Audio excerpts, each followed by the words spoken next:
Running a business can be very rewarding, but it can also be a lonely occupation. And there's plenty of times that it comes with a mountain of pressure, especially when you have a flock of employees counting on the business to support them and their families. And in today's increasingly complex world, it's harder than ever to go it alone in business anymore. Sooner or later, your business is going to encounter problems and situations that really require help and support from outside your wheelhouse and even maybe outside of your organization. Hi, and welcome to The Art of Business. My name is Art Getz. I am a Fortune 500 founder, a small business owner, and a flagrant entrepreneur, and I'm well schooled in the art of business. So think of me as your chief strategy officer on your journey to build and grow a rock-solid business that will make all your dreams come true. So send me your toughest problems and questions or concerns. Just post them in the comment section below and I'll give you my honest advice for free.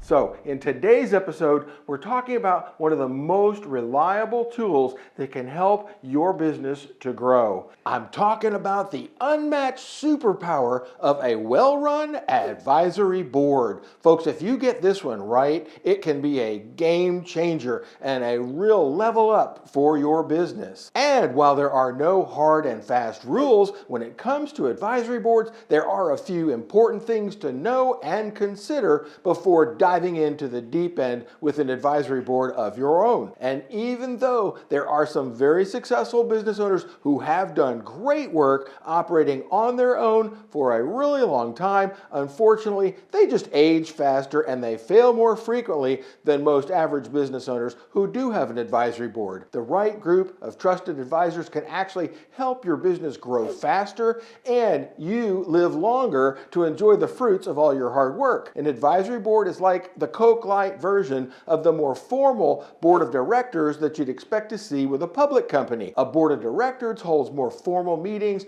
on a regular schedule. Board members are typically appointed by a vote of shareholders. On the other hand, advisory boards are more of a curated collection of trusted individuals, and they meet on an as-needed basis as determined by the owner and where the discussion topics are generally at the request of the owner. Lastly is the subject of compensation for board members, which should never be overlooked. It's a very important factor in the success with most advisory boards, and as the old saying goes, you get what you pay for. Advisory boards give owners a much needed reality check and even a code red warning when it comes to strategy and the direction of the business. Advisors serve as a sounding board for some of your most difficult issues that you'll come across in business. The best board of advisors is a curation of individuals specifically selected for their unique expertise in matters that are uniquely related to your business. Advisors typically meet in person at the business if possible, and at least annually, or better yet, semi-annually, to discuss global issues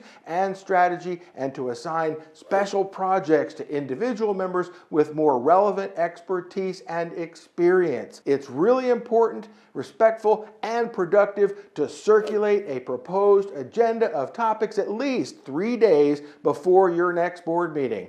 It's also really important to provide a specific timeline for the meeting and stick to it no matter what. Because nobody wants to participate in a black hole meeting. You know the kind I mean, that go on and on forever. Respecting your board members' time will go a really long way towards getting them to show up for subsequent meetings in the future. Now, as an example, your board of advisors might include a commercial banker or financial advisor who could bring expertise to matters around financing, working capital, or cash management. The same might apply to a real estate broker, a commercial insurance agent, or even an industry-specific expert where there are relationships that the business might benefit from. But watch out for the Trojan horse effect when inviting trusted advisors into your inner circle. In episode 4, I talk about how these trusted sacred cows can quickly turn into Trojan horses when there is a big fee or commission on the line. So choose your advisors carefully carefully like your future depends on it. And speaking of giant commissions, now would be a great time to thank our sponsor, Scoop Health, where they are replacing traditional employee health insurance with ICHRA, the new 401k of health benefits. It eliminates group health insurance with something better for employees, saves employers a bundle of money on group health insurance, commissions, and premiums. So check out scoophealth.com/ICHRA to learn more, or just check out episode number 6 on this channel. The board of directors is a more formal arrangement between the shareholders and the business leadership. In fact, the board of directors can actually be held liable for the bad actions of the company, so the company will need to secure directors' liability coverage for errors and omissions. It's not like that with an advisory board where members are participating for some other reason, and this can become the root of conflicts of interest in the future, so be on the lookout for that. Your advisory board members typically do not have any equity ownership in your business. However, if you want to get the most from your advisory board, it has to be more than a bunch of vendors and friends. If you do pick a bunch of vendors as advisors,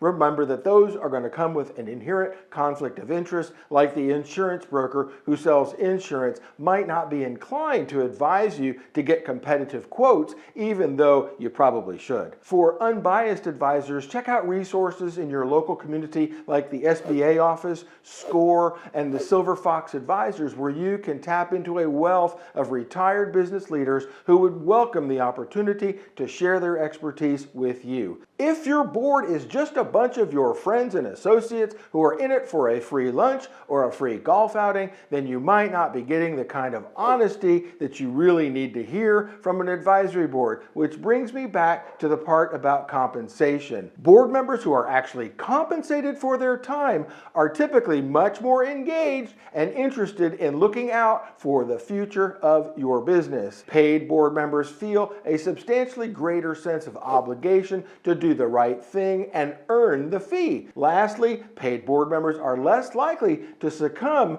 to a conflict of interest just to earn a commission. How much you should compensate board members depends on a number of factors, not the least of which is your budget.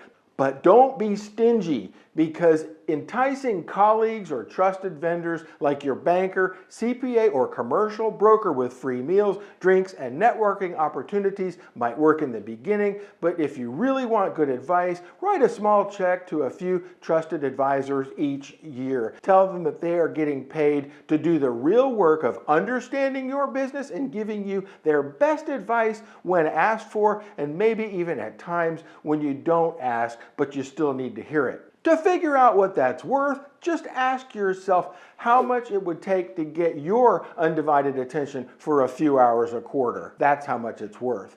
I want to say one last thing about advisory boards. Once you've selected your board, they will look exclusively to you for direction. There needs to be a clear understanding that board members are paid to speak openly and share differing opinions freely. The entire purpose of having a board of trusted advisors is for you and the business to get unvarnished honesty and advice, not to have your own opinions and ideas parroted back to you. That's it for another episode of The Art of Business. Thanks for subscribing to our channel. I really appreciate it, because that's the only way YouTube knows that we're doing good work over here on our channel. So please share this video in your feed, hit the like button, and hey, don't forget to connect with me on LinkedIn. Thanks for your attention.